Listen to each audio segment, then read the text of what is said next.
అన్నా మొన్న మందకృష్ణ గారి ప్రెస్ మీట్ తర్వాత కొన్ని బ్రాహ్మణ సంఘాలు ప్రెస్ మీట్ పెట్టి మందకృష్ణ గారి మీద కొన్ని అనుచిత వ్యాఖ్యలు చేయడం జరిగింది. దానికి సంబంధించి ఏం చెప్తారు? నిన్న బ్రాహ్మణ సంఘాలు మందకృష్ణ మాదిగ గారి మీద అనుచితమైన వ్యాఖ్యలు చేయడం ద్వారా మరొకసారి వాళ్ళు ఈ దేశంలో అణగారిన కులాలకు వాళ్ళ వ్యతిరేకమని, సామాజిక సమానత్వానికి వ్యతిరేకమని, రిజర్వేషన్లకు వ్యతిరేకమని, అలాగే ఈ దేశంలో మనుషుల మధ్య రావాల్సిన సమానత్వానికి వాళ్ళు వ్యతిరేకమని వాళ్ళే చాటుకున్నారు. వాళ్ళ వ్యాఖ్యలు అవివేకంతో కూడుకున్న వ్యాఖ్యలు, వాళ్ళ వ్యాఖ్యలు అజ్ఞానంతో కూడుకున్నటువంటి వ్యాఖ్యలు, వాళ్ళ వ్యాఖ్యలు అనాగరికమైనటువంటి మనస్తత్వానికి అద్దం పట్టే వ్యాఖ్యలు అనే విషయం ఈ సందర్భంగా మేము గుర్తు చేస్తున్నాం. మీరు మందకృష్ణ మాదిగ గారి మీద అవాక్కులు చెవాక్కులు పేల్చిన మీరు వెంటనే మీ మాటలను వెనక్కి తీసుకోవాలి, మీ వాక్యాలను వెనక్కి తీసుకోవాలి తప్ప మందకృష్ణ మాదిగ వాక్యాలను వెనక్కి తీసుకోవాలని నైతిక అర్హత బ్రాహ్మణ సమాజానికి ఏమాత్రం లేదని ఈ సందర్భంగా మేము డిమాండ్ చేస్తున్నాం. ముందు మందకృష్ణ మాదిగ గారిని ప్రశ్నించడానికి ముందు మందకృష్ణ మాదిగ లేవనెత్తిన సమస్యకు, మందకృష్ణ మాదిగ గారు లేవనెత్తిన డిమాండ్ పట్ల మీ వైఖరి ఏందో బయట పెట్టాలని మేము డిమాండ్ చేస్తున్నాం. కుల వ్యవస్థ రద్దు చేయాలని మందకృష్ణ మాదిగ గారు కోరుతున్నారు. దాని మీద మీ అభిప్రాయం ఏందో బ్రాహ్మణ సంఘాలు చెప్పాలి. మీరు కుల వ్యవస్థ రద్దు చేయాలని కోరుకుంటున్నారా, కుల వ్యవస్థను కొనసాగించాలని కోరుకుంటున్నారా? దాని మీద మీ వైఖరి ఏమున్నదో స్పష్టంగా సమాధానం చెప్పాలని మేము కోరుతున్నాం. మందకృష్ణ మాదిగ గారు హిందూ దేవాలయాల్లో భక్తులుగా అన్ని కులాల వాళ్ళు ఉన్నప్పుడు పూజారిగా కూడా అన్ని కులాల వాళ్ళు ఉండడానికి అవకాశం కల్పించాలి, ముఖ్యంగా ఎస్సీ ఎస్టీ బీసీలను పూజారిగా నియమించాలని చెప్పేసి మందకృష్ణ మాదిగ గారు కోరుతున్నాడు. దాని మీద మీ అభ్యంతరం ఏమిటో స్పష్టంగా చెప్పాలి. కులం అభ్యంతరమా, లేకపోతే పూజారిగా పూజలు చేయడానికి కావాల్సినటువంటి అర్హతల విషయంలో అభ్యంతరం పెడుతున్నారా? ఏ రకమైన అభ్యంతరం పెడుతున్నారో మీరు స్పష్టంగా సమాధానం చెప్పాలి. మీ దగ్గర స్పష్టత లేదు, మీ దగ్గర నిర్దిష్టమైన కారణం కూడా లేదు. ఏ కారణం లేకుండా, ఎలాంటి స్పష్టత లేకుండా, ఎలాంటి అవగాహన లేకుండా మందకృష్ణ మాదిగ గారి మీద అవాక్కులు చెవాక్కులు పేలుస్తామంటే అణగారిన వర్గాల సమాజం, ముఖ్యంగా ఎంఆర్పీఎస్ ఉద్యమం చూస్తూ ఊరుకోదు, సహించదనే విషయం బ్రాహ్మణ పెద్దలు గుర్తు చేసుకోవాలని కోరుతున్నాం. అంటే సమాజంలో సమానత్వం రావాలంటే ఈ రిజర్వేషన్లను రద్దు చేయాలని చెప్పేసి మాట్లాడుతున్నారు. దీన్ని ఏ విధంగా చూస్తారు? రిజర్వేషన్లు రద్దు చేయాలని మాట్లాడే బ్రాహ్మణులు కుల వ్యవస్థ రద్దు చేయాలని ఎందుకు మాట్లాడతలేరు? కుల వ్యవస్థను నిర్మూలించాలని ఎందుకు మాట్లాడతలేరు? కుల నిర్మూలన కోసం ఎందుకు ముందుకు వస్తలేరు? దాని మీద మీరు ముందుకు వచ్చినప్పుడు మాత్రమే రిజర్వేషన్ల గురించి మాట్లాడే నైతిక అర్హత బ్రాహ్మణులకు ఉంటుంది. కుల వ్యవస్థ రద్దు గురించి మాట్లాడకుండా రిజర్వేషన్లు రద్దు చేయాలని మాట్లాడే నైతిక అర్హత బ్రాహ్మణులకు ఎక్కడ ఉన్నది? మీరు మొదటి నుండి రిజర్వేషన్ల వ్యతిరేక స్వభావం కలిగిన వాళ్ళు. ఎందుకు? రిజర్వేషన్ల ద్వారా ఎస్సీ ఎస్టీ బీసీ వర్గాలందరూ ఉన్నత స్థితిలోకి వస్తున్నారు కాబట్టి, గౌరవం పొందుతున్నారు కాబట్టి, ఇవాళ అన్ని రంగాల్లో స్థిరపడుతున్నారు కాబట్టి దాన్ని మీరు చూస్తూ జీర్ణించుకోలేకపోతున్నారు.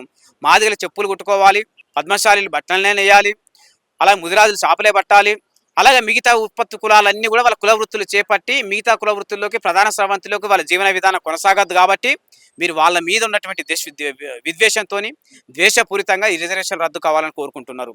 మరి రిజర్వేషన్ రద్దు కావాలని కోరుకునే మీరు 3% రిజర్వేషన్లు బ్రాహ్మణులకు ఇవ్వాలని మీరు ఎందుకు అడుగుతున్నారు? మీకు దమ్ముంటే, బ్రాహ్మణుల సమాజానికి దమ్ముంటే ఈడబ్ల్యూఎస్ రిజర్వేషన్లలో బ్రాహ్మణుల మేము ఆ రిజర్వేషన్ కోటా తీసుకోమని దమ్ముంటే ప్రకటించండి. ఈడబ్ల్యూఎస్ రిజర్వేషన్ మాకు వద్దని బ్రాహ్మణులు ప్రకటించాలి. వాళ్ళకి నిజాయితీ ఉంటే, వాళ్ళకి దమ్ముంటే, రిజర్వేషన్లు వ్యతిరేకించే దాని మీద వాళ్ళకి నిబద్ధత ఉంటే ఈ ఈడబ్ల్యూఎస్ రిజర్వేషన్ మాకు వద్దని ప్రకటించాలని మేము డిమాండ్ చేస్తున్నాం. ఇవాళ ఈ దేశంలో రిజర్వేషన్లు అంటే కేవలం ఎస్సీఎస్టీలే కాదు, మొదటి నుండి బ్రాహ్మణ సమాజం కానీ వాళ్ళకు ఉండేటువంటి అభిప్రాయం కానీ రిజర్వేషన్లు అంటే ఎస్సీఎస్టీలకు పరిమితం చేసి చూస్తున్నారు. ఇవాళ ఆధునిక భారతదేశంలో రిజర్వేషన్ పరిధిలోకి రాని కులం అంటూ ఏదీ లేదు. ప్రతి సామాజిక వర్గం రిజర్వేషన్ పరిధిలోకి వచ్చింది. ప్రతి సామాజిక వర్గానికి రిజర్వేషన్ పొందుకునే హక్కు ఇవాళ కల్పించబడ్డది. ఆ రకమైన రిజర్వేషన్ల వ్యవస్థ ఇవాళ దేశంలో అమలు జరుగుతున్నది.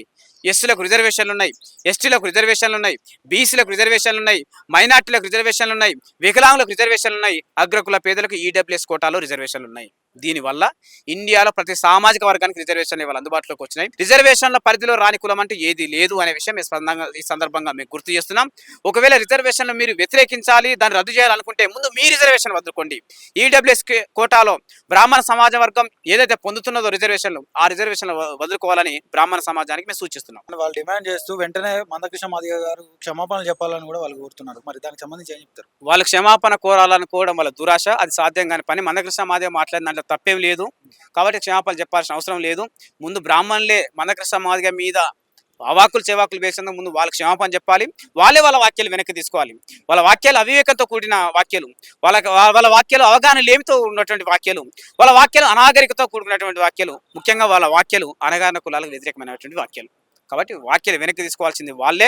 మందకృష్ణ మాదిగ గారు సత్యం, ధర్మం, న్యాయమే మాట్లాడతాడు. దాని మీద మందకృష్ణ మాదిగ గారు కట్టుబడి ఉన్నాడు. దాని మీద మేము ముందుకే పోతాం తప్ప వెనకడి చేసే ప్రసక్తి ఏమాత్రం ఉండదు.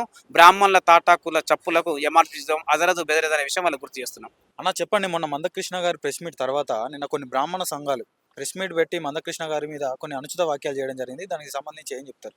మందకృష్ణ మాదిగ గారి మీద అతను మాట్లాడినటువంటి మాటలను కించపరిచే విధంగా ఉన్నాయి.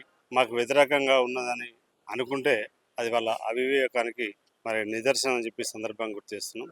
మందకృష్ణ మాది గారు ఈ దేశంలో ఉన్నటువంటి భారతదేశ అత్యున్నతమైనటువంటి న్యాయ వ్యవస్థ అనేటువంటి సుప్రీంకోర్టు ఎస్సీలు క్రైస్తవ మతం తీసుకుంటే వాళ్ళ కులం హోదా తగ్గుతుంది అని చెప్పి మాట్లాడిన తీర్పును వ్యతిరేకించింది తప్ప బ్రాహ్మణిజాన్ని కానీ బ్రాహ్మణ వాళ్ళను బ్రాహ్మణ్స్ మాత్రం వ్యతిరేకం కాదు.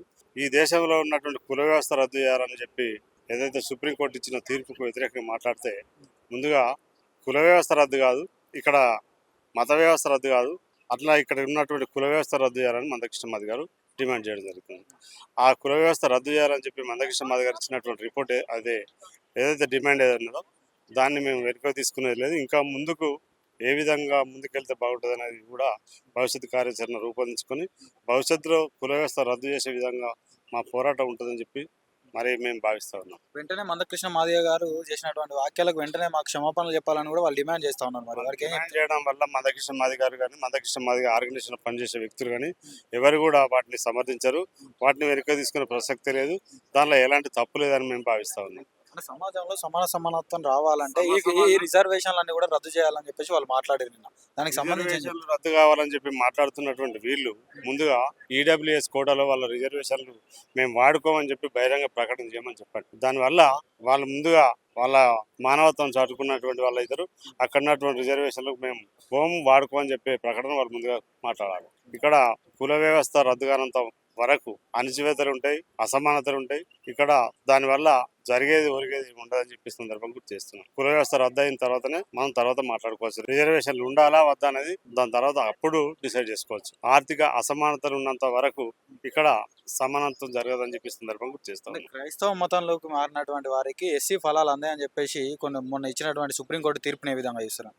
క్రైస్తవ మతంలో చేరినటువంటి వాళ్ళు ప్రచారకులుగా చేరుతా ఉన్నారు. దాని మీద ఆధిపత్యం చెలాయించేటువంటి క్రిస్టియన్ మిషనరీలు ఏవైతున్నాయో అవి అగ్రకులాల చేతుల్లో ఉన్నాయని చెప్పి బహిరంగ 10 మంది పేర్లు కూడా చెప్పడం జరిగింది.